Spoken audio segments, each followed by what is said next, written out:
Escribí al chat familiar, aterrizo 8 de la tarde, ¿alguien me recoge? Acababa de enterrar a mi esposo en el extranjero.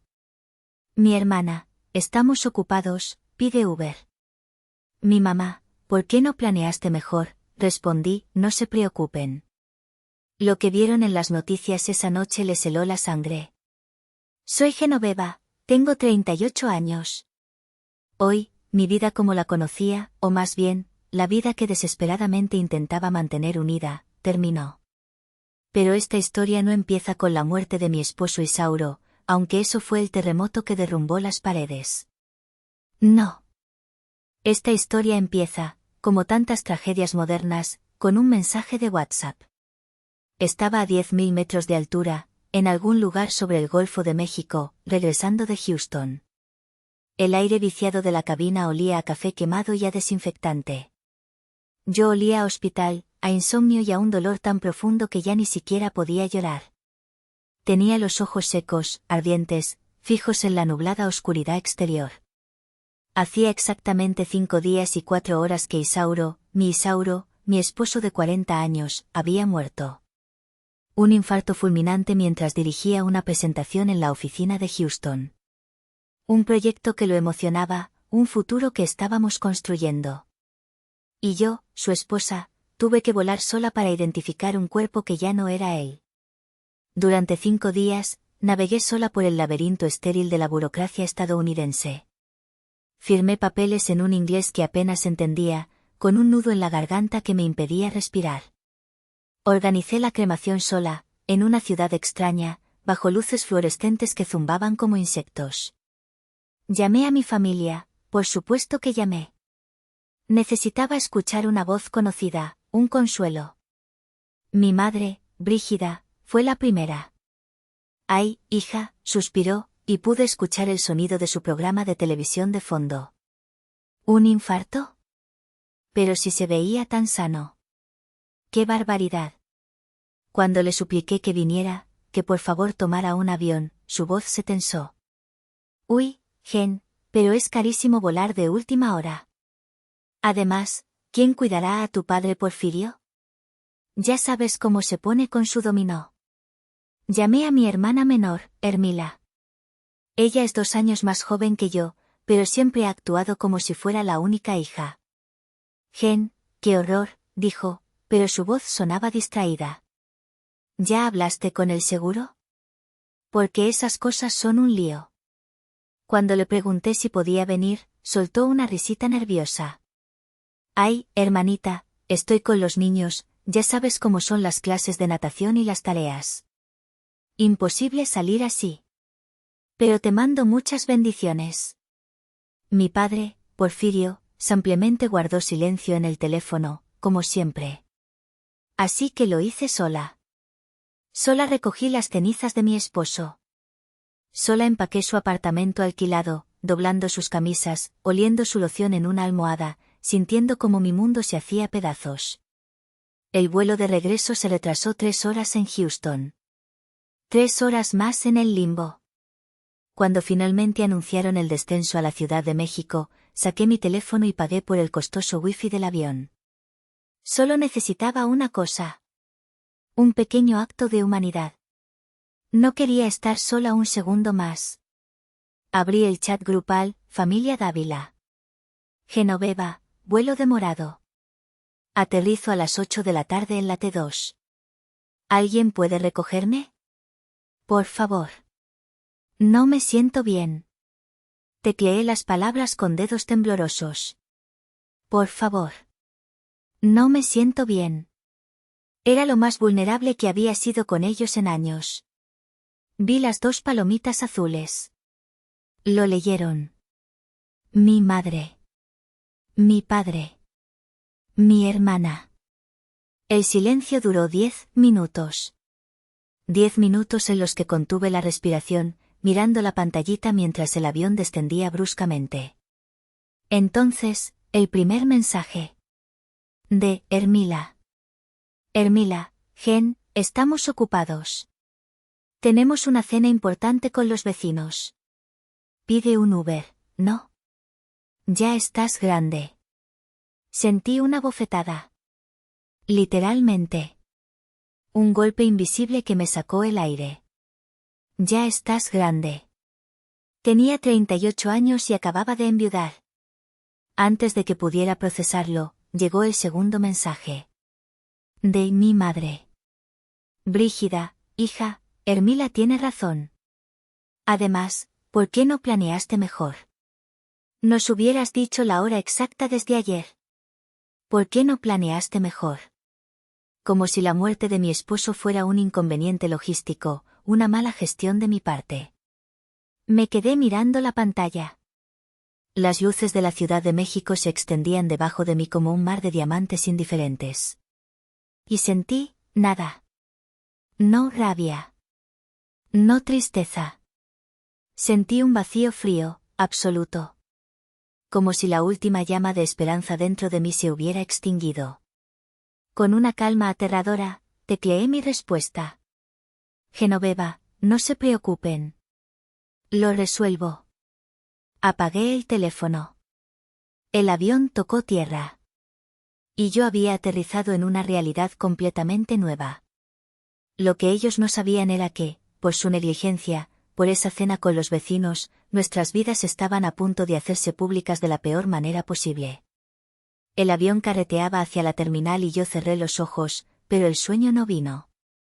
En lugar de eso, las compuertas de mi memoria se abrieron, y comencé a caminar por el museo privado de mis agravios. Un museo que había mantenido cerrado bajo llave, pero cuyas piezas Isauro siempre había visto con una claridad dolorosa. La boda de Hermila. 5 años atrás. Isauro y yo estábamos ahorrando cada centavo. Habíamos planeado una luna de miel soñada en Oaxaca, en un pequeño hotel boutique. Teníamos una cuenta de ahorros específica para eso. Entonces, una semana antes de la boda de Hermila, mi teléfono sonó. Era mi padre, Porfirio, con su voz de pánico controlado. Hija, el salón de fiestas, no pagamos el depósito a tiempo. Escuché a mi madre Brígida arrebatarle el teléfono. Genoveva, tu hermana quedará en ridículo. El padre de su novio cree que somos gente solvente. Haz algo. ¿Qué quieren que haga, mamá? Es su boda. Nos falta el depósito. Son 50.000 pesos. No los tenemos ahora. Pero te lo pagamos, te lo juro. En cuanto pase la fiesta. Isauro estaba a mi lado, negando con la cabeza. No lo hagas, Gen, susurró. No es tu responsabilidad. Pero la imagen de mi hermana, la princesa de la familia, humillada, era el arma secreta de mi madre. Es un préstamo, mamá. Lo necesito de vuelta para mi luna de miel, dije, mientras hacía la transferencia. Sí, claro, hija. Eres un ángel, dijo Brígida y colgó. Nuestra luna de miel se redujo a un fin de semana en Cuernavaca. Han pasado 5 años. Nunca volví a ver esos 50,000 dólares pesos. 2 años atrás. Mi viejo Pointer finalmente murió. La transmisión se descompuso y repararlo costaba más que el auto mismo. Justo en esa época, una tía lejana falleció y les heredó a mis padres su impecable Nissan Suru. Tenía poco kilometraje, perfecto para moverme por la ciudad. Oigan, sé que es mucho pedir, les dije en la comida del domingo, pero como no tienen auto y ese Suru está ahí parado, ¿podrían vendérmelo? Oh, no sé, ¿prestarme? Mi madre dejó su tenedor en el plato. Ay, hija, pero si tú ganas bien en esa oficina tuya. ¿Por qué no te compras uno nuevo de agencia? Ese Suru, pues, fíjate que Hermila lo necesita más. ¿Hermila? Pregunté, confundida. Hermila tenía una camioneta casi nueva que su esposo le había dado. Sí, continuó Brígida, sin mirarme. Para llevar a los niños a la escuela. Ya sabes, la camioneta gasta mucha gasolina. El Suru es más práctico para el día a día. Me tragué mi orgullo y mi necesidad. Claro, mamá. Tiene sentido. 2 meses después, fui a una comida en casa de Hermila. Cuando me estacioné, vi su camioneta. El suru no estaba por ningún lado. ¿Y el suru, Hermi? Pregunté casualmente. Ah, eso, dijo ella, mientras se acomodaba un bolso de diseñador en el hombro. ¿Puedes creer que lo vendí? Le saqué buen dinero. Mira qué belleza me compré con eso. Y me mostró un bolso que probablemente costaba más que el auto. La tercera y más dolorosa pieza, mi cumpleaños número 37. El año pasado. Isauro me adoraba. Él sabía lo mucho que me dolía la indiferencia de mi familia, así que siempre intentaba compensarlo. Para mi cumpleaños 37, planeó una cena maravillosa en nuestro apartamento. Cocinó él mismo, preparó mi favorito, chiles en nogada, aunque no fuera temporada. Invitamos a mi familia. Brígida, Porfirio, Hermila y su esposo. A las 7 de la tarde. Nuestros amigos llegarían a las 8. Queríamos tener una hora, en familia. 7 de la tarde. La comida estaba caliente. El vino estaba abierto. 7:30. Nada. Nuestros amigos empezaron a llegar. Llamé a mi madre. Hola, ma. ¿Ya vienes? Escuché el sonido de fichas de dominó golpeando la mesa. Oh, era hoy, dijo Brígida. Perdón, hija, es que estamos en medio de un partido de dominó con tu padre.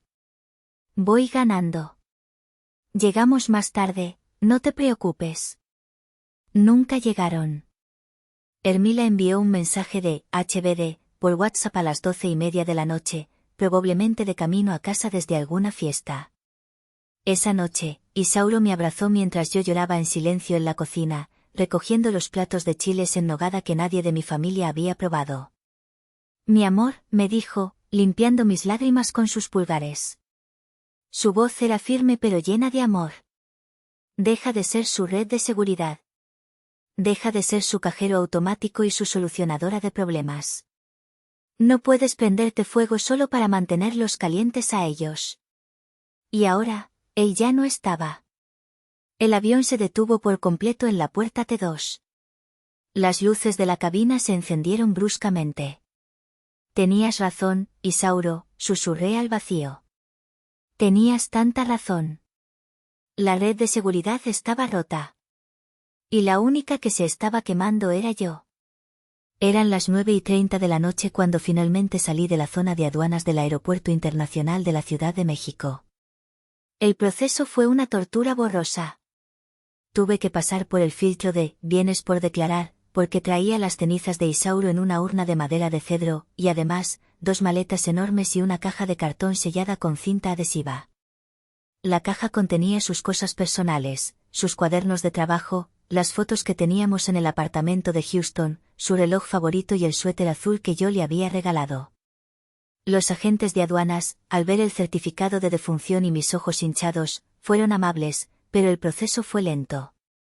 Finalmente, estaba en el bullicioso pasillo de llegadas. Familias enteras gritaban y se abrazaban. Globos de bienvenido flotaban en el aire. Un grupo de mariachis afinaba sus instrumentos, esperando a alguien especial. Y allí estaba yo, Genoveva, 38 años, viuda reciente, empujando un carrito sobrecargado con los restos de mi vida. Me sentí completamente invisible. Una isla de dolor en un océano de reencuentros felices. Mientras maniobraba el carrito hacia la salida, una de las ruedas se atascó en una ranura del piso. Empujé, pero la caja de cartón se tambaleó peligrosamente. Estaba tan cansada, tan débil por el hambre y la falta de sueño, que las lágrimas de frustración comenzaron a brotar de nuevo. Señora, ¿se encuentra bien? ¿Necesita ayuda? Levanté la vista. Era una mujer de uniforme, del personal de limpieza del aeropuerto. Tendría unos 60 años, con el cabello gris recogido en una red y arrugas amables alrededor de los ojos. Se llamaba Benigna, según su gafete. No pude responder. Solo asentí, mientras una lágrima se deslizaba por mi mejilla. Mi esposo, susurré, señalando la urna dentro de mi bolso de mano. Acabo de... Benigna no hizo más preguntas.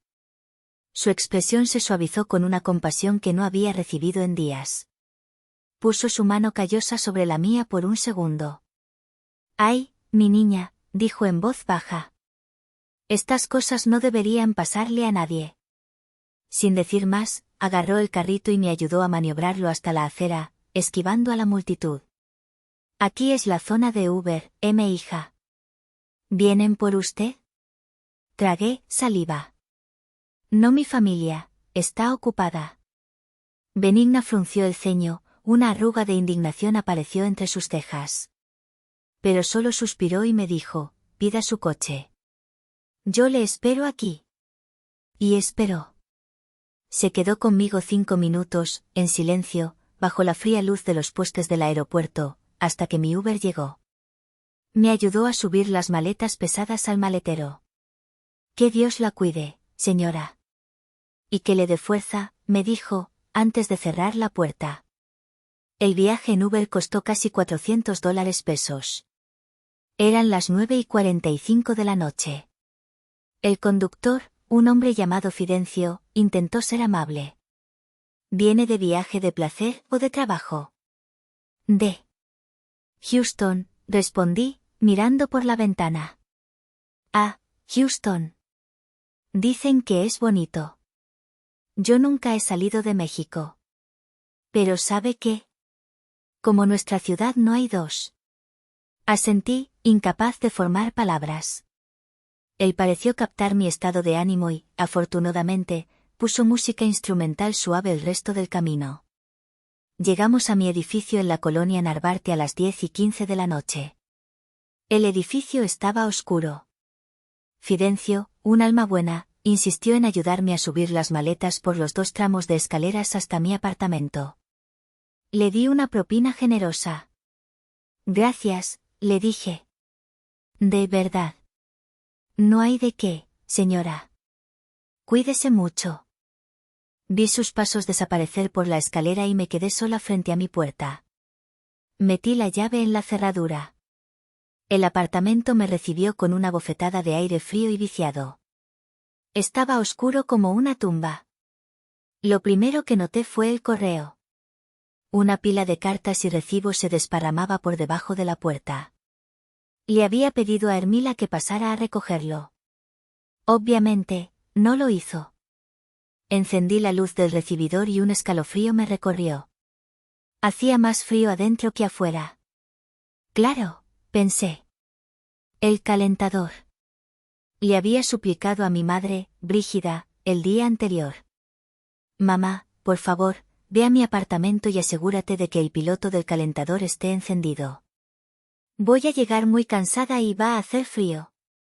«Sí, hija, no te preocupes», me había dicho.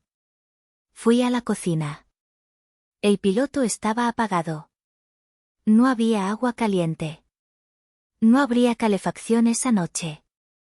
Abrí el refrigerador, esperando encontrar al menos la leche y los huevos que le había pedido a Hermila que comprara. Encontré un bote de yogur con una capa de moho verde y un limón seco.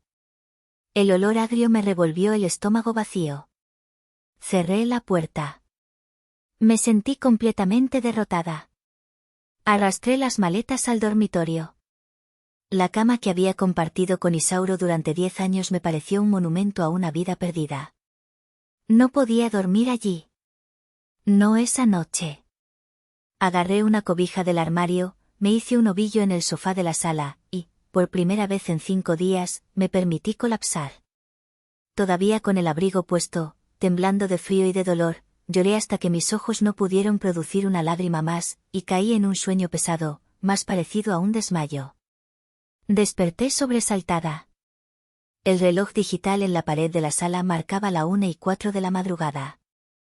La habitación estaba en penumbras, iluminada solo por el resplandor anaranjado de una farola de la calle que se filtraba por la persiana. Sentía un frío que me calaba hasta los huesos. Mis dientes castañeteaban. Tenía una sed desesperada, mi boca estaba seca y pastosa. Y me dolía la cabeza, un dolor sordo y punzante por el llanto y la tensión. Me levanté del sofá, tambaleándome.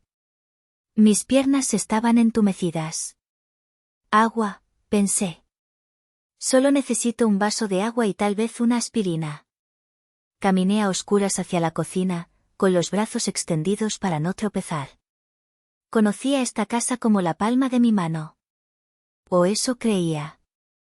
Entré a la cocina y sentí algo. Algo mal. Sentí el piso, húmedo. Y frío.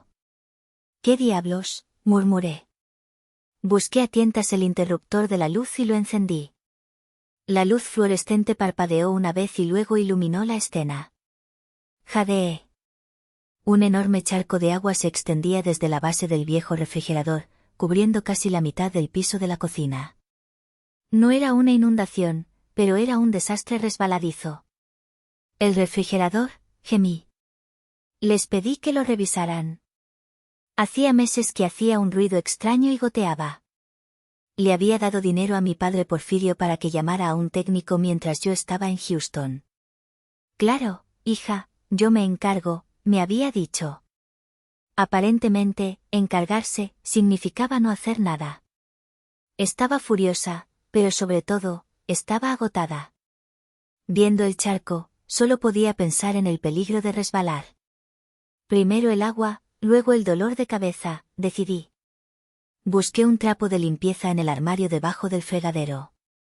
Me agaché. El piso estaba increíblemente resbaladizo. Y entonces sucedió. Mi pie, calzado solo con un calcetín húmedo, resbaló en el agua jabonosa que se había mezclado con el polvo del piso. Perdí el equilibrio.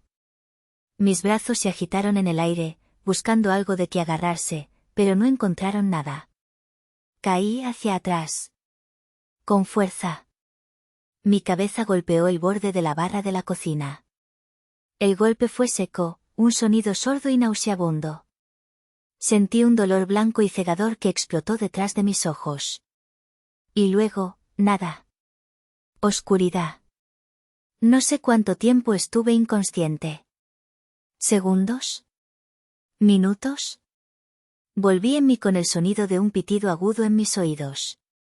El piso estaba helado contra mi mejilla. El olor del agua estancada se mezclaba con algo más, algo acre. Gas. Estaba mareada, aturdida. Intenté incorporarme. Isauro, murmuré. Toqué la parte de atrás de mi cabeza. Mis dedos volvieron húmedos y pegajosos. Sangre. El pánico comenzó a surgir, frío y agudo. Tengo que levantarme. Me apoyé en mis codos. La habitación daba vueltas. El olor a gas era más fuerte ahora. Miré hacia la estufa. Y mi sangre se heló. Una de las perillas de la estufa, la de la hornalla más grande, estaba ligeramente girada. No del todo abierta, pero lo suficiente. El débil siseo del gas era casi inaudible, pero ahora, en el silencio de la 1 de la madrugada, sonaba como un rugido. ¿Había sido yo al caer? ¿Me golpeé contra la estufa? ¿O ya estaba así? Había un olor extraño cuando llegué, pero lo atribuí al encierro. No importaba. El gas se estaba acumulando en mi cocina fría y sin ventilación. Y yo estaba en el suelo, sangrando, en un charco de agua. Una combinación letal. Ayúdame, Dios, jadeé. Intenté arrastrarme. Pero mis miembros no respondían. El golpe en la cabeza me había dejado sin fuerzas. El mareo era abrumador. Mi visión comenzó a estrecharse. Las luces de la cocina parecían atenuarse. Así no, pensé. Por favor, así no. Estaba sola. Iba a morir sola, en el piso de mi cocina, a pocos metros de las cenizas del hombre que amaba, todo por un refrigerador que goteaba y una familia que estaba demasiado ocupada. Mi último pensamiento consciente fue para Isauro. Ya voy, mi amor, susurré. Y la oscuridad me tragó por completo. El silencio en el edificio de la Narvarte era pesado, roto solo por el llanto distante de una sirena. Pero en el segundo piso, en el apartamento 2B, un siseo casi imperceptible continuaba. En el primer piso, en el 1B, don Melitón, un contador jubilado de 68 años, apagó su televisor. Era la 1:30 de la madrugada. Su esposa había fallecido hacía 3 años, y el insomnio era su compañero más fiel. Se levantó de su sillón orejero y caminó hacia el balcón para fumar su último cigarrillo de la noche, un ritual que su médico le había prohibido. Hacía un frío penetrante esa noche en la Ciudad de México. Abrió la ventana corrediza y el olor lo golpeó al instante. Gas. No era el olor habitual de la calle, no era basura. Era gas LP, inconfundible y fuerte. Don Melitón se asomó al balcón. Miró hacia la calle. No había trabajos de reparación, no había camiones de la compañía de gas. El olor venía de arriba. ¡Ay, caray!, murmuró. Entonces recordó. Había visto la luz del Uber alrededor de las 10. Vio a la joven viuda, Genoveva, luchando con sus maletas. Pobre mujer. Él sabía que había perdido a su esposo, su propia mujer, Brígida, se lo había contado a la esposa de Melitón antes de que ésta falleciera, siempre quejándose de que Genoveva se creía mucho, pero que Hermila, si era un amor. Melitón nunca le creyó. El olor a gas era penetrante ahora. Peligroso. Dejó caer el cigarrillo y lo apagó con el pie. Corrió escaleras arriba, sus rodillas quejándose. Llegó a la puerta del 2B y golpeó con fuerza. Genoveva. Vecina. Soy Melitón. ¿Está bien? Silencio. Pegó la nariz a la rendija inferior de la puerta. El olor lo hizo retroceder, mareándolo. Dios santo. Genoveva. Golpeó de nuevo, con los 2 puños. Vecina, abra. Hay fuga de gas. Nada. Solo el silencio mortal desde adentro. Don Melitón no perdió un segundo más. Sacó su viejo teléfono Nokia del bolsillo y marcó el 911. Emergencia, gritó al operador. Fuga de gas en la colonia Narvarte. En el, dirección del edificio, apartamento 2B. Mi vecina está adentro y no responde. Creo que está inconsciente. El siguiente recuerdo que tengo es el sonido de un estruendo, como si el mundo se estuviera partiendo en 2. Luego, voces. Muchas voces. La encontré. En la cocina. Está respirando, apenas. Cierren la llave del gas. Abran todas las ventanas. Traigan la camilla y el oxígeno, rápido. Sentí que me levantaban. Sentí el golpe de aire frío y fresco en mi cara. Y luego, la sirena, esta vez ensordecedora, llenando mi cabeza. Cuando abrí los ojos, estaba en un cuarto de hospital. Todo era blanco y pitaba. Una máscara de oxígeno cubría mi cara. Una enfermera con un uniforme azul y ojos amables estaba ajustando mi suero. Hola, bonita, dijo suavemente. ¿Despertaste? Estás en el hospital, Ángeles. Tuviste un buen susto. Intenté hablar. ¿Qué? SHH, tranquila. Inhalaste bastante gas y te diste un golpe feo en la cabeza. Una conmoción leve. Pero vas a estar bien. Llegaste, justo a tiempo. La enfermera se llamaba Jacinta. Tenía unos 45 años y manos firmes pero gentiles. Mi esposo, murmuré, la confusión nublándolo todo. Jacinta revisó mi expediente. Su rostro se ensombreció. Oh, mi niña. Lo siento mucho. Leí el reporte. Acabas de... Las lágrimas brotaron. Houston, mi familia, el Uber, la casa fría, el refrigerador, balbuceé, la historia completa saliendo en un torrente incoherente de dolor y trauma. Jacinta me escuchó. No me interrumpió. Solo me pasó un pañuelo. Su rostro, inicialmente compasivo, se endureció con una justa indignación. Tu familia, repitió en voz baja. ¿Dónde está tu familia ahora? Ocupados, susurré. Tienen una cena. Mientras tanto, en la sala de espera de urgencias, Leocadio, un joven reportero de 28 años de un canal de noticias local, estaba frustrado. Había venido a cubrir un choque múltiple en el viaducto, pero todos los heridos habían sido dados de alta. No tenía historia. Entonces escuchó a los paramédicos hablando en la cafetería. Y la encontramos en el suelo de la cocina.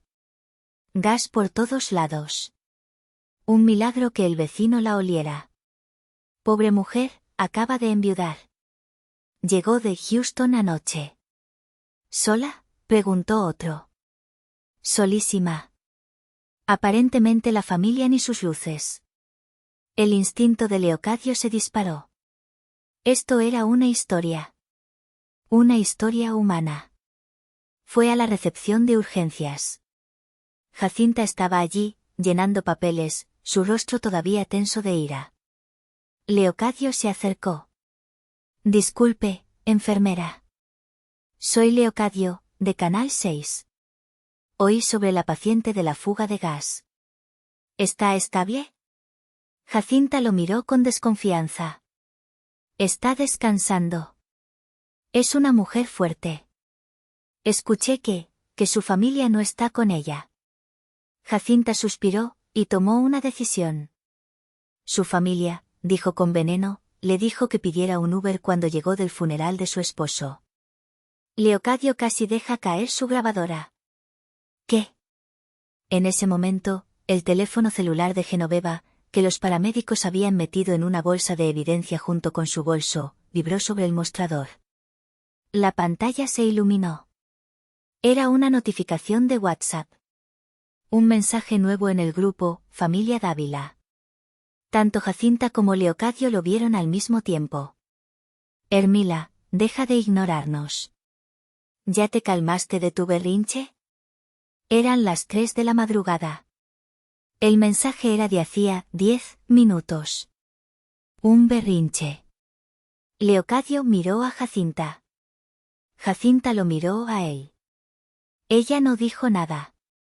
Simplemente se dio la vuelta por un segundo, olvidando el teléfono en el mostrador.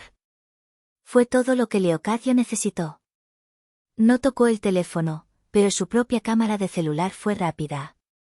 Capturó ese mensaje. Y con un deslizamiento rápido de su dedo en su propio dispositivo, buscó en los registros públicos la dirección del incidente y los nombres asociados. Tengo mi historia, murmuró Leocadio. Y vaya que es una historia. Me quedé en el hospital esa noche y todo el día siguiente. La trabajadora social vino, me hizo preguntas. Don Melitón, mi salvador, vino a verme. Casi nos mata del susto, vecina, dijo, dándome una palmada torpe en la mano. Yo no llamé a mi familia. No tenía la fuerza. Y ellos no llamaron. Esa noche, mientras cenaba una gelatina insípida en mi cuarto de hospital, la televisión de la sala común, audible desde mi puerta, emitió las noticias de las 10. Y entonces escuché la voz de Leocadio. Una tragedia que expone la indiferencia humana. Genoveva Dávila, de 38 años, regresó a México ayer por la noche, después de enterrar sola a su esposo en Houston, Texas. La gelatina tembló en mi cuchara. Mi corazón se detuvo. En la casa de mis padres, al otro lado de la ciudad, la televisión también estaba encendida. Mi madre Brígida, mi padre Porfirio y mi hermana Hermila estaban cenando. La cena, importante, con los vecinos había sido un éxito, y ahora estaban disfrutando de su telenovela nocturna. En la mesa, se quejaban de mí. Ni siquiera nos ha llamado para avisar que llegó bien, dijo Brígida, picando su comida. Qué poca consideración. Seguro sigue enojada, dijo Hermila, mirando su teléfono. Le mandé un mensaje hace rato y ni me contestó. Siempre con sus berrinches. Ya está grande. Déjenla que se le pase, dijo Porfirio, la única frase que había pronunciado en una hora. Entonces, la telenovela fue interrumpida por un avance de noticias. Y ahora, la impactante historia de una viuda abandonada, dijo la presentadora. Vieron la fachada de mi edificio. Vieron a los bomberos. Vieron una entrevista con Don Melitón. Un milagro que esté viva. Olía a gas toda la cuadra. Pobre Genoveva, y recién llegada de enterrar a su marido, decía mi vecino a la cámara. Hermila dejó caer su teléfono. ¿Ese es el edificio de Genoveva? Brígida se puso pálida. Porfirio, súbele el volumen. Y entonces, Leocadio apareció en pantalla, de pie frente al Hospital Ángeles. La tragedia casi se consuma, dijo con voz sombría, cuando la señora Dávila, sufriendo una conmoción por una caída en su propia casa, quedó inconsciente mientras el gas llenaba su apartamento. Pero lo que hace esta historia desgarradora es la crónica de su llegada. Y en la pantalla, gigante, apareció un pantallazo de WhatsApp. Los nombres estaban borrosos, pero el texto era nítido. Aterrizo a las 8 de la tarde en la T2. ¿Alguien puede recogerme? Por favor. No me siento bien. Gen, estamos ocupados. Tenemos una cena importante con los vecinos. Pide un Uber, ¿no? Ya estás grande. Hija, Hermila tiene razón. Además, ¿por qué no planeaste mejor? Y debajo de todo, el último mensaje, enviado esa madrugada, con la marca de tiempo visible, deja de ignorarnos. ¿Ya te calmaste de tu berrinche? Oh, Dios mío, susurró Porfirio, reconociendo sus propias palabras y las de su esposa e hija. Hermila soltó un grito ahogado. No. No pueden hacer esto. Brígida se llevó las manos a la boca, sus ojos desorbitados.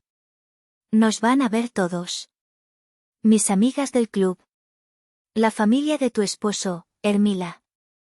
El caos se desató. Se culparon unos a otros. ¿Ves, Brígida? Te dije que debíamos ir. Tú fuiste la que dijo que teníamos la cena. Fue Hermila la del Uber. 20 minutos después, la puerta de mi cuarto de hospital se abrió de golpe. Eran ellos. Los tres.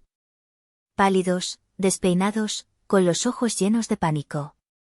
Hermila corrió hacia mi cama. ¿Genoveva? ¿Estás bien?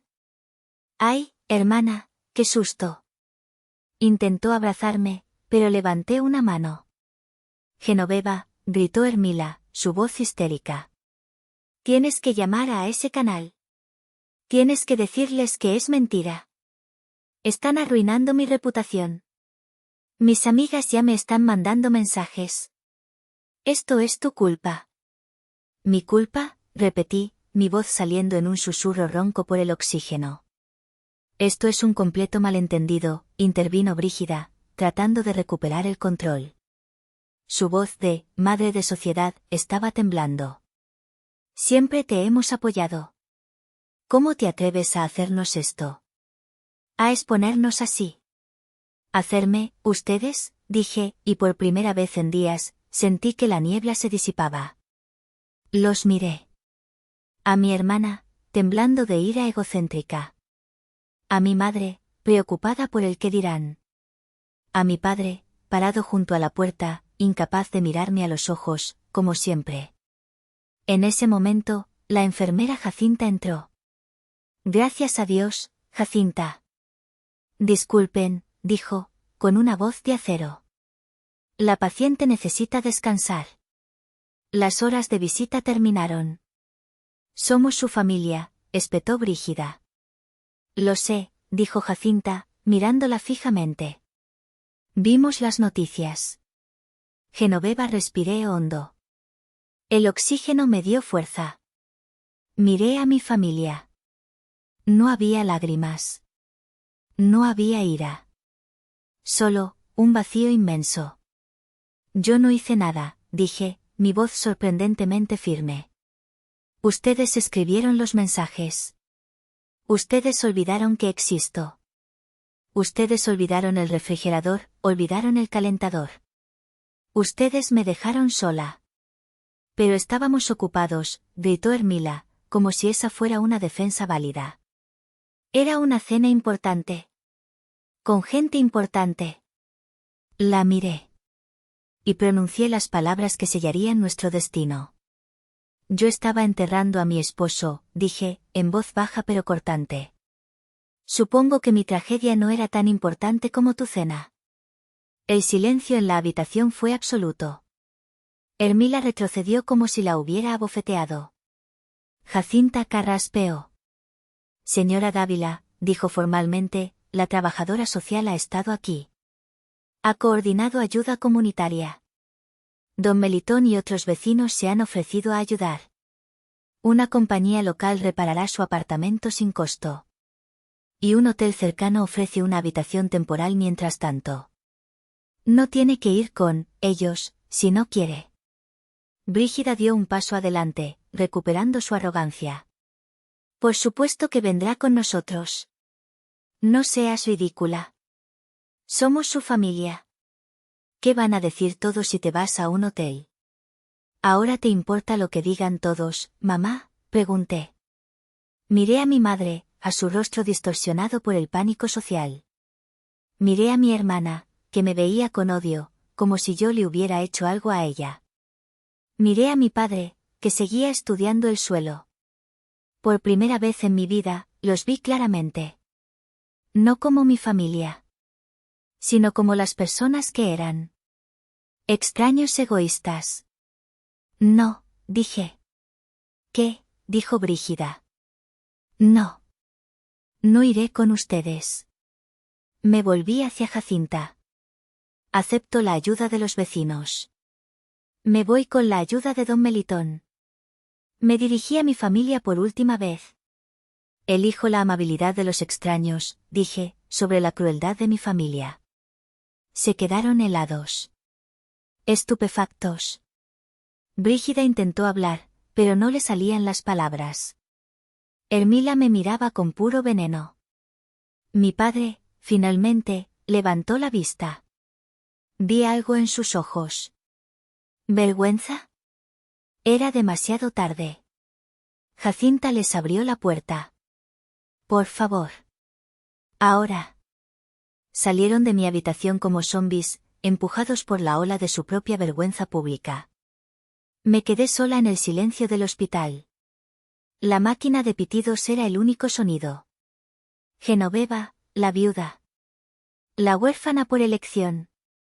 Había perdido a Isauro, sí. Pero esa noche, en esa habitación estéril, después de casi morir, finalmente, después de 38 años, me había encontrado a mí misma. Me tomó casi 40 años y una tragedia casi mortal para aprender a poner límites. Para entender que, familia, no es solo la sangre que compartes, sino las personas que aparecen cuando tu mundo se derrumba. ¿Fui demasiado dura? ¿Fui injusta? ¿Ustedes qué hubieran hecho en mi lugar?